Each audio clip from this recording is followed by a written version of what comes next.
When you're at work on a Friday, the last thing on your mind is getting more work done for the week. But let's discuss why you should finish the week strong in this episode of Pimp Points.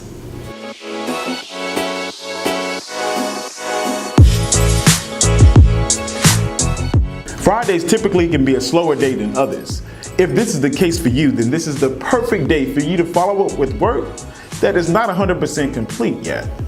In addition, if you're aware of your workload for the following week, then this is a great opportunity for you to get ahead in completing that. Now, if your workload for next week has not been quite defined yet, I suggest that you go to your manager and you ask them for more work.